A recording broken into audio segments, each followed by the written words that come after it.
Peki bundan biri 12 yarım final 2. bölüm. Ben birazcık daha devam ediyorum. Bundan biri 12 yarım final. Ha bu çocuklar Türkmenistan çocuk yarışmacısı.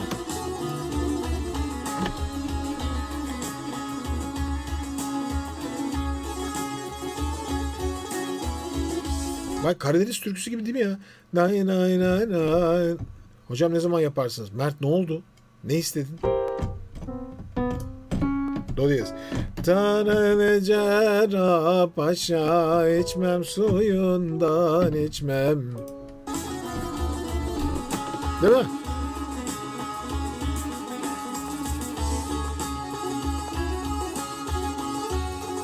Baya andırıyor yani.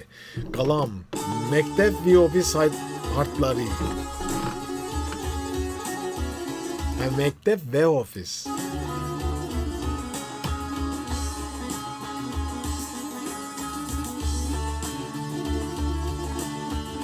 Bu arada kolyeye bakar mısınız? Çok etkileyici ya. Özgün bu kolye ne anlama geliyor? Gizem görüyor musun şu an bu kolyeyi? Özel bir şey var mı bu kolyenin ya? Sanki çok böyle göze sokulmuş gibi Evet yani. hocam çok güzel gerçekten. Olağanüstü güzellikte ya. Yani bu kolyeyi herhangi bir taksa beğenmezsin ya. Ama ne kadar yakışmış Hocam kadına. sanki Anadolu motifleri var gibi duruyor üstünde. Bayağı bir şey var, ilginç bir şey var. Çok hoş, otantik ama çok güzel yani o kolye. Mutlaka bir anlamı vardır Gizem. Ya Özgün, kumuş bu hocam diyor bak Türkmensoy. Ha, kumuş ne demek Türkmensoy?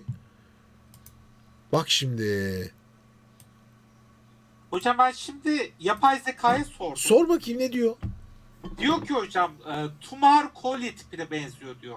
Yani tumar muska formu, kolye dikdörtgen bir kapsül veya plak şeklinde, geleneksel olarak içine dua, ayet koruyucu bir yazı konulan küçük muskalar bu formda yapılır. Amaç sadece süs değil, koruyucu bir tılsım taşımaktır. Bu bölgelerde genelde kolyeler gümüşten yapılır. Gümüş kötü enerjiyi uzaklaştırdığına inanılır. Altında küçük sallanan metal parçalar Darkling Elements tipiktir. Hareket ettikçe ışık yansıtır ve nazarı uzaklaştırdığı düşünülür. Kırmızı kadifeye de nakışlı geleneksel kıyafetlerle birlikte kullanılır. Bu kolyenin folklorik veya sahne kostümünün bir parçası olduğunu düşündürüyor. Orta Asya'da bu tür kolyeler bazen genç kızların statüsü veya ait olduğu boyun kabileyi de gösterebilir demiş. Milli libas, milli kıyafetle giyiliyormuş Özgün bak bu. Demek bu... Yani bir muska mı acaba gerçekten? Yani muska olmayabilir belki açığı ama ya bu takı milli kıyafetle giyilen ve gerçekten çok güzel gözüküyor. Hakikaten harikulade, çok çekici. İlginç. Ha, Dreamcatcher'la aynı mantık herhalde diyor Nesi. Muska'ya benziyor. Herkes bir şeyler yazıyor şu anda. Evet benim ilgimi çekti. Okuyucu daha giremedi, özür dilerim. Allah.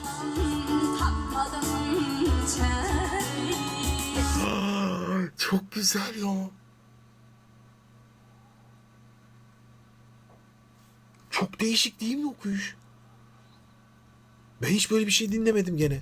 Haydi bakalım. Herkes yazacak şimdi bana. Nasıl dinlemezsin sen şunu bitirdin bunu bitirdin. Dinlemek zorunda mıyım her şeyi ya? Mümkün değil ki öyle bir şey. İnanılmaz. Mesela bak şimdi. Ağlanın takmadı. Öyle bir T'yi vurgulayışı var ki o ana kadar bir de sesi tuttuğu yer var. Abi resmen bir süre sonra kargıra yapacak gibi Özgün ya. Her an oraya girecek gibi bir renk. Müthiş etkileyici ya.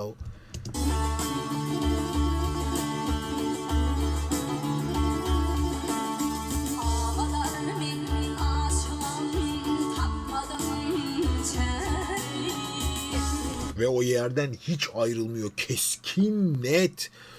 Bu tutulan yer yemin ediyorum hani hiçbir batı formunda çok yer bulan bir yer değil. Vardır illa. İlla ki vardır dünya üzerindeki bir insanın. Ama nadir bulunacak bölgelerden biri yani.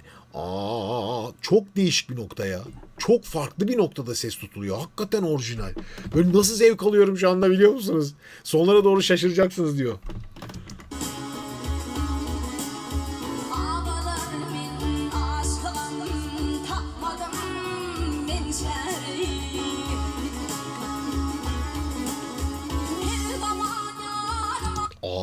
bakın kocaman ya, müthiş. Abi ben işte bu geleneği seviyorum Özgün, bak. Bu gelenek, şimdi Türkmenistan'dayız. Bu gelenek bütün Türk bölgelerinin tamamında kullanılan bir gelenek aslında. Büyük bir coğrafyanın geleneği yani. Bu coğrafyanın tamamı bunu kullanıyor. Ağız açıklığına bakar mısınız? İnanılmaz ya. İnanılmaz abi, inanılmaz. Demek ki abi, yani şimdi Azerbaycan'da bu kullanılıyor. Türkmenistan'da kullanılıyor. Şeyde, İran'da kullanılıyor. Bütün şarkılarda var. Bizde kullanımı da bir süre sonra niye kapalı? Biz niye bu kadar kapatıyoruz ağzımızı? Yani Bozlaklarda var bu açıklık. Bak, aynısında var.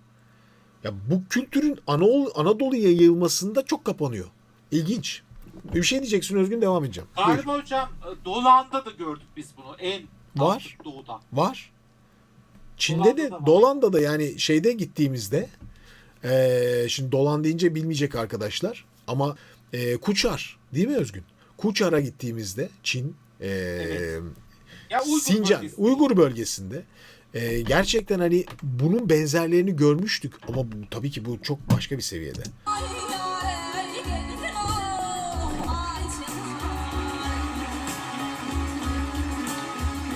Evet, jürilerden biri Bilbil Hanım mı?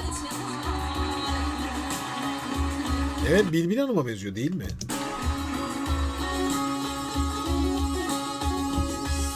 Ha, değilmiş, hayır değil.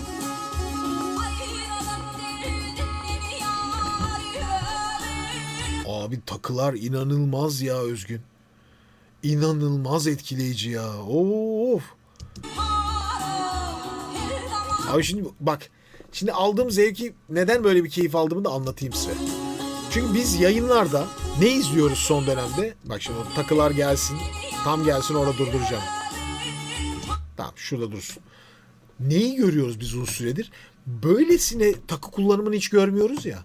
Bana çok hoş geliyor o nedenle. Çok alıştık artık biz, hani dinlediğimiz bugüne kadarki 10 seneki hep beraber dinlediğiniz, sizin gönderdiğiniz, benim eklediğim şarkıcıların aslında belli bir giyim şeyleri var, stilleri var.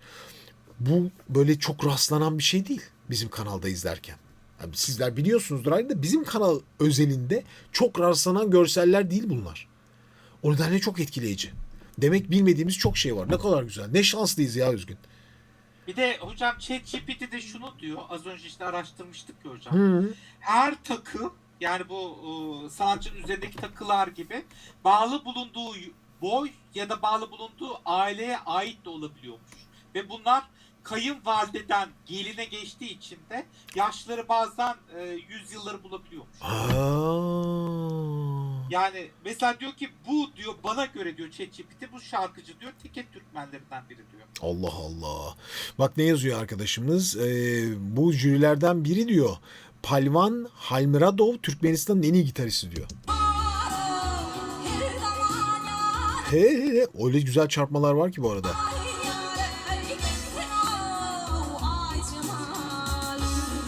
Ama çok öz bir okuyuş var. Benim çok hoşuma gitti. Çok hoşuma gitti.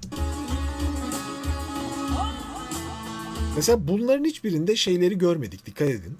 Bu bölgede, yani biz taşınmadan bahsettik ama bu özellikle Azerbaycan ve İran'da o gırtlak çarpmaları var ya. Farklı gırtlak çarpmaları. Bunlarda yok o. Bu daha farklı bir stil. Daha keskin geçiyor, dikkat edin. Uzamıyor hiçbir şey.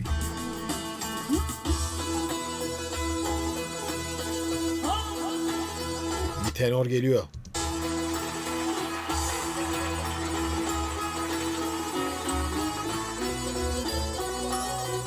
Sözleri söylüyor galiba.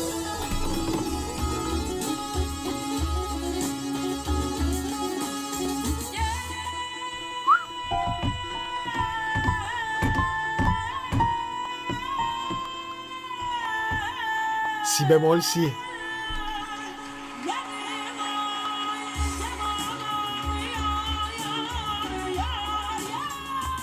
Aa! Do diyez geldi.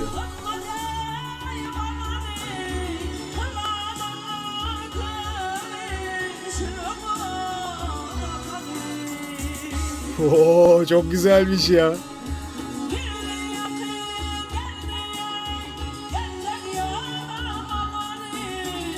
Burada biraz daha Çarpmalar bütün vücutla. Çünkü dedim o çarpmaların hepsi çok keskin. Biraz daha farklı stilde. Azıcık böyle o Azerbaycan glissandoları geldi. Ama gene de o keskin çarpmalar daha farklı.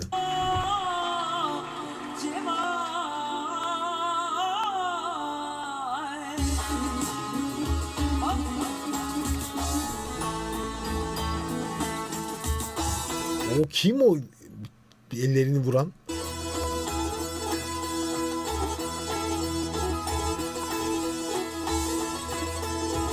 Araları geçiyorum.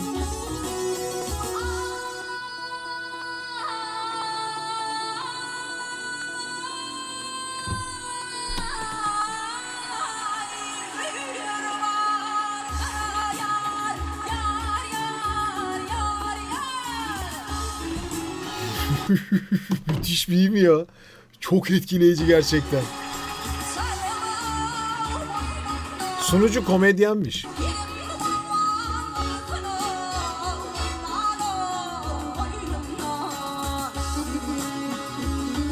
Ne oluyor bunlar? Ne yapıyorlar? Reaksiyon verip coşturuyorlar değil mi? Biri kendini parçalarken, biri izlerken sakin bir şekilde izliyor.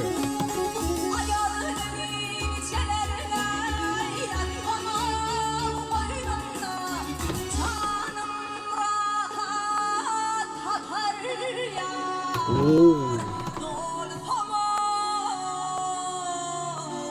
Abi bir Kürdi geçiyor, Hicaz iniyor. Sürekli değişiyor, farkında mısınız?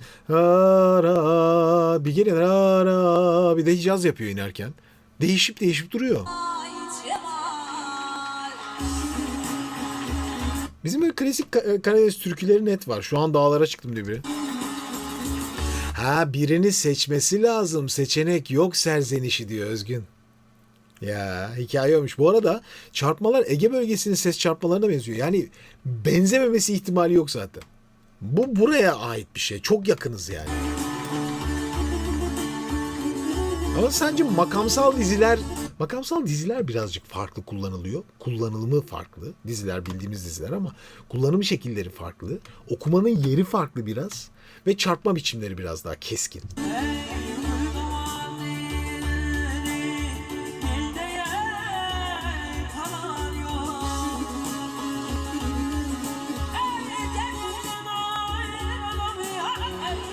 Bak. Çok acayip.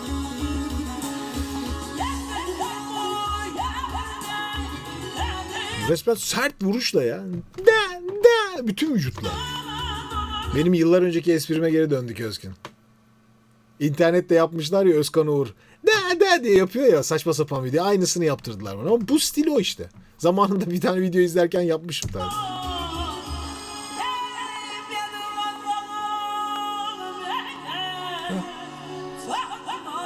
Baya sert.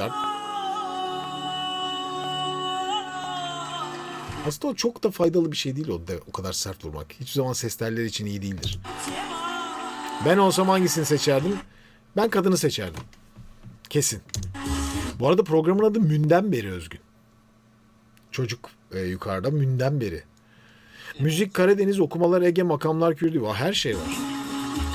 Mugam ile sintez edebilir ele bil ki burada Alim Kasimov olsa daha yakın herhalde.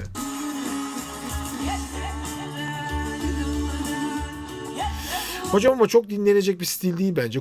Kurak tırmalıyor biri. Binden biri demek. Münden beri binden biri demekmiş. Ay ne güzel ya.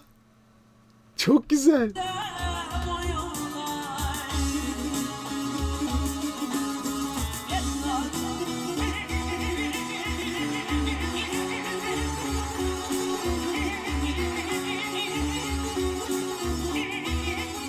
Allah Allah. Direkt diyaframla bu arada o. Gırtlak titretmesini buradan yapmıyor. Bütün vücuduyla yapıyor. Allah Allah.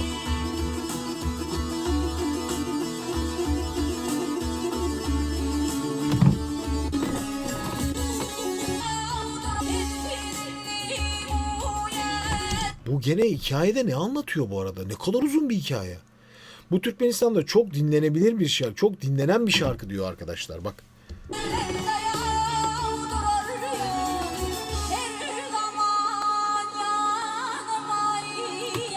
Tam açık ağız. Tam.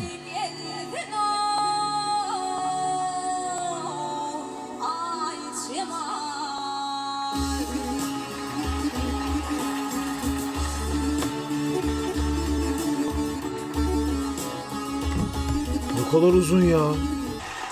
Ha bitti. Bu arada o son Game of Thrones'tu ya. Bak.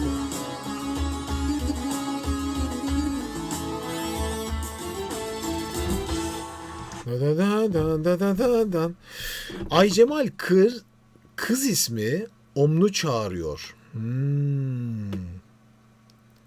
Münden biri, binden biri. Allah'ım ne kadar güzel ya. Şimdi ilk dinlediğimizde hatırlıyorsunuz değil mi? Daha farklı gelmişti her şey. İlk Türkmenistan performanslarını izlediğimiz zaman şarkıların daha farklı geliyordu. Şimdi yavaş yavaş alıştıkça içine daha fazla girmeye başladık açıkçası.